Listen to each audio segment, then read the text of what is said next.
It is now common knowledge that the earpads which come with the Vokyl Erupt are simply unacceptable. They are subpar in every way. The stock pads are not made of memory foam, or if they are, this type of memory foam reacts like a dry sponge. The texture of the earpads feels synthetic. The pads are too thin to provide any real clamp to the head. There's also a noticeable gap at the back of the ear when you wear the headphones. On October 22, 2019, Vokyl created a post on Indiegogo that they had decided to use different earpads, not the same earpads that were being shown to reviewers. A very glowing review of the Erupt came out in September 2019, almost 1 month before Vokyl decided to change the earpads. Vokyl provided some explanation why they changed the original Dekoni earpads to cheaper earpads, and the reason was all about money, or lack thereof it. The problem is that Vokyl marketed the Erupt as having a certain sound signature with characteristics achieved through the Dekoni earpads, at least ostensibly. And certainly reviewers could only review the product as it was sent to them. So when reviewers gave positive feedback for the Erupt, they had a different pair of headphones than the ones that are now actually arriving to those who actually paid for the product. Some people spent more money and bought Dekoni earpads to replace the terrible earpads Vokyl sent, and I did as well. I purchased the Dekoni Elite Fenestrated Lapsgate earpads for the Beyerdynamic DT headphones. These earpads are superior in construction to the Vokyl earpads. The Dekoni have real memory foam. The leather is supple. There are significantly more perforations on the Dekoni earpads than on the stock earpads. Overall, the Dekoni earpads are more comfortable to wear. The use of actual memory foam is a noticeable contrast to the sponge that Vokyl inserted into their earpads. Moreover, the Dekoni are just a little bit thicker than the stock earpads.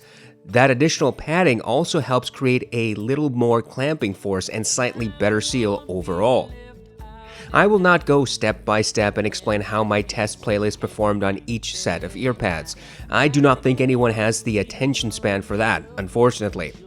However, I will summarize my findings for each frequency group, detail retrieval, soundstage, and overall sound signature. During my test, I swapped earpads and used 3 sources. I used the Erupt with Amazon Music HD, played through the Monolith THX Portable. I also played my FLAC library using the KN N6 II with its T01 motherboard. I also used the line-out function on the N6 to the Abasso P5 Falcon amplifier. Again, the comparison is between the Dekoni and the perforated stock earpads. The non-perforated stock pads were not used in this test because they are downright awful. Installing the Dekoni earpads was simple. The earpads do not shift, and the driver housing grooves actually keep the earpads in place. The Dekoni earpads are more comfortable to me. They also have a better seal behind the ear. The Dekoni earpads seemed to get slightly warmer than the stock perforated earpads. In a 4-hour listening session, my ears got marginally warm on the Dekoni. The first and immediate difference between the 2 earpads is in clarity. It is a night and day difference. The stock earpads sound murky and dark in comparison. Details are missing with the stock earpads, but the Dekoni earpads bring out a lot of that detail recording in the songs. The sub-bass is far less boomy on the Dekoni than on the stock earpads. In my initial unboxing, I said that the unperforated earpads are boomy and that the perforated earpads are more controlled. Now, comparing the Dekoni and the perforated stock earpads, it is evident that the stock earpads have a more bloated sub-bass with slower decay than the Dekoni do. Separation of sub-bass and mid-bass is still not clear. That's the tuning of these drivers, apparently. No matter how I position the headphones on my head or which track I play or which source I use, the sub-bass and mid-bass meld, both on the Dekoni earpads and also on the stock earpads. A huge surprise to me was when I compared the earpads when playing Mountains by Hans Zimmer. The bass was cleaner, clearer, with faster transients on the Dekoni. Every single instrument sounded clearer, sharper, and the song was much more lively on the Dekoni earpads. The organ's timbre was more natural on the Dekoni, and during the crescendo, the organ did not overwhelm the other instruments. Bass slam is slightly tighter and harder with the Dekoni earpads as well. The clarity makes the bass slam seem more visceral in comparison to the stock earpads. Mids sound a little more forward than on the stock earpads. Of course, the Dekoni earpads also bring clarity to the mids, clarity that is missing with the stock earpads. The Dekoni also enhances some sibilance in those vocalists who have sibilance recorded into the songs. Orla Gartland, for example, has a sibilant voice. The stock earpads rolls off that sibilance considerably, whereas the Dekoni seems to just slightly nudge it up a tad. Separation of multiple vocalists is also cleaner and clearer on the Dekoni earpads. On the stock earpads, the three vocalists in Want You Back melded, and you have to strain to hear their individual tonalities. The Dekoni earpads better separate the tonalities, and all three vocalists are much more easily audible. Thankfully, the Dekoni does not make the treble peaky. I was apprehensive after hearing a bit of sibilance in the mids. However, playing scherzo for X-Wings, the Dekoni did an excellent job overall. The brass and horns sounded lively, had their natural timbre, and cut through the mix. The instruments did not sound blunted. On the stock earpads, the brass and horns had less energy, their timbre slightly off. This was likely due to the fact that the horns and brass seemed to lose their characteristic high-pitched sound. Separation of multiple instruments was about the same, but the clarity on the Dekoni was obvious. In Flight from the City by Johan Johansson, using the Dekoni earpads, the piano sounded more natural than it did on the stock earpads. With the Dekoni, the piano sounded about 10 feet away from me, and its notes had natural decay. The thud sound of keys being pressed down was far more natural on the Dekoni. The bass notes were also faster. The cello and piano had good separation and certainly more clarity on the Dekoni than on the stock earpads. While listening to the headphones during pad swapping, it was obvious that the Dekoni provided more clarity and allowed more detail to come through. However, to test more specifically, I listened to New Light by Kazuki. This is my go-to track for testing how much detail I can perceive. I count the number of audible footsteps in the first 60 seconds of the song. On the stock perforated earpads, I heard 6. On the Dekoni, I heard 10 footsteps. The Dekoni provided more detail than what I heard on the LCD-1 and HD6XX when I compared those headphones, and about on par with what I heard on the Hi-Fi Man Sundara when I reviewed that headphone.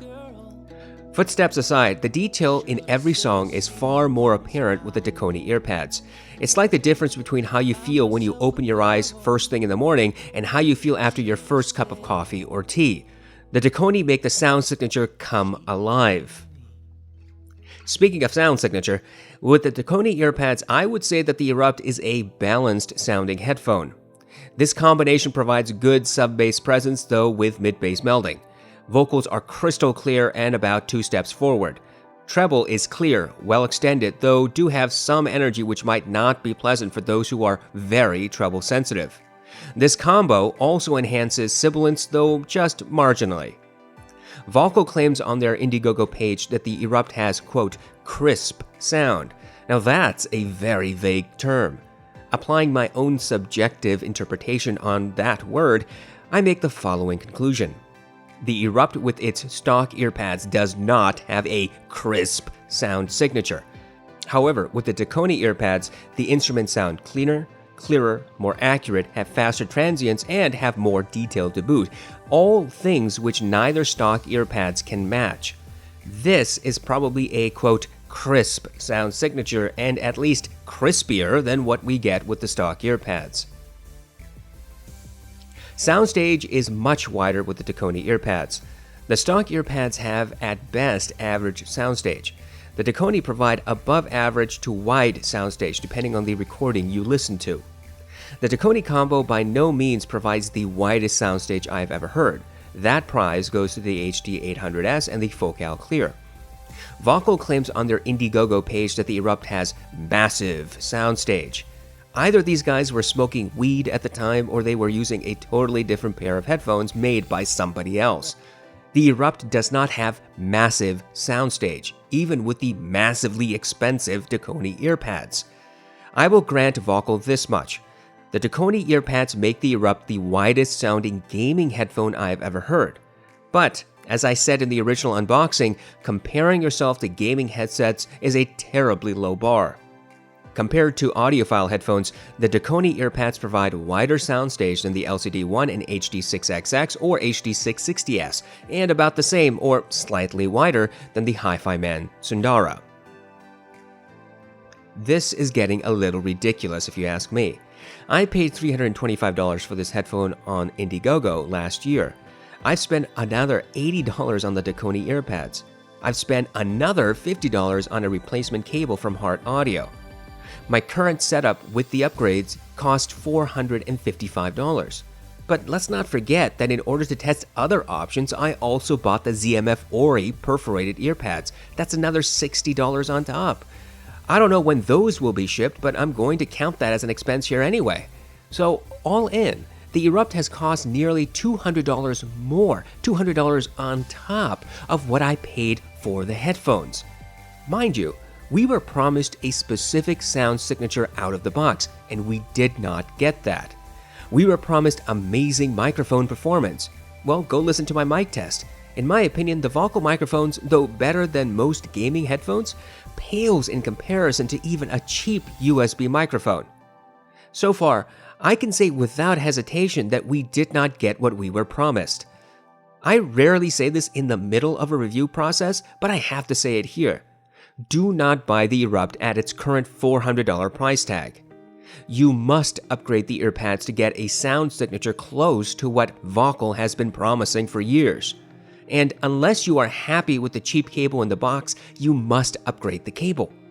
Your total cost for the Erupt, if you buy it today and upgrade the Earpads alone, is going to be around $500, and that is simply unacceptable. At this juncture, I cannot say how I would price these headphones, but they certainly do not deserve the $400 price tag on Vokyl's website. In the next videos, we will start comparing the Erupt to other headphones. The plan is to do head-to-head comparisons of the Erupt with the Dekoni Earpads and Heart Audio cable against the stock Siffka Phoenix, the Sennheiser HD660S, and one other headphone of your choice. Leave a comment below and tell me which headphone from my collection you want me to compare to the Erupt. The headphone with the most requests will be used.